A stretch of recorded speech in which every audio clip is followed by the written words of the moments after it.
الوضع على الحدود الشرقية لمصر عمال يزداد تعقيد بشكل كبير جدا ومتسارع جدا، وتحديدا النهارده حصل تطور خطير. الكيان الصهيوني أعلن إن هو سيطر على معبر رفح من الجانب الفلسطيني ورفع علمه عليه. وعلى الرغم من كل المجهود اللي بتبذله مصر في المفاوضات علشان توصل لهدنة إنسانية ووقف إطلاق للنار، إلا إنه واضح إن الطرفين عايزين يورطوا مصر وبيحاولوا إن هم ينفذوا خطة التهجير. سيطرة الكيان على معبر رفح من الجانب الفلسطيني معناها قطع آخر شريان مساعدات كان بيوصل لأكتر من 1,000,000 نازح في مدينة رفح الفلسطينية. والوضع كده بينبئ بكارثة إنسانية ويتحمل تبعاتها الطرفين. وكعادة الفيران والصراصير الله لا يقطع لهم عادة، في ظرف زي ده هتلاقيهم ابتدوا يروجوا الإشاعات ويطلعوا من الجحور والبلاليع بتاعتهم علشان يبتدوا يهاجموا مصر وجيش مصر. ما يهاجم جيش مصر دلوقتي والدولة المصرية إلا كل خاين.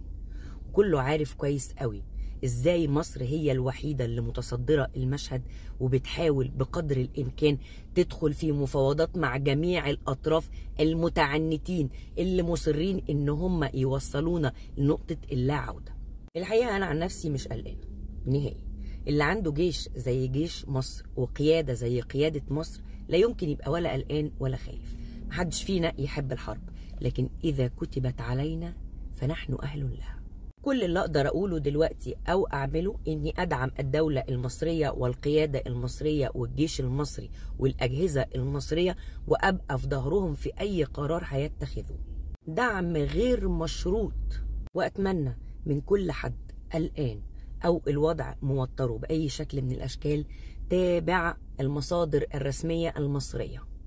عاوز تشوف أخبار تابع قناة القاهرة الإخبارية المصرية اللي عاملة تغطية غطت على جميع القنوات العالمية، وحقيقي تغطية فوق الممتازة، ونقلت حاجات حصرية مفيش قناة تانية عرفت تنقلها.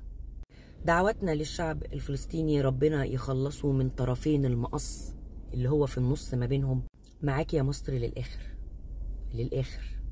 دعم غير مشروط لبلدي، وأي حد هيقف قصاد بلدي دلوقتي هو عدو بكل ما تعنيه كلمة عدو. الله يعينك ويقويك يا مصر، وشعبك في ظهرك، بس انتي نادي هتلاقي 110 مليون فدائي. ربنا يعديها ويزيح الغمة ان شاء الله، وهتنزاح الغمة ان شاء الله. واللي عايز يجرب يقرب، واللي يقولك الجيش المصري فين؟ انت مين؟ تقول على مصر احنا انتصرنا على مصر؟ تنتصر مين؟ اقسم بالله لو تشيل بس الحدود يدش عليك الجيش المصري هي ساعتين. فراعنه هذول.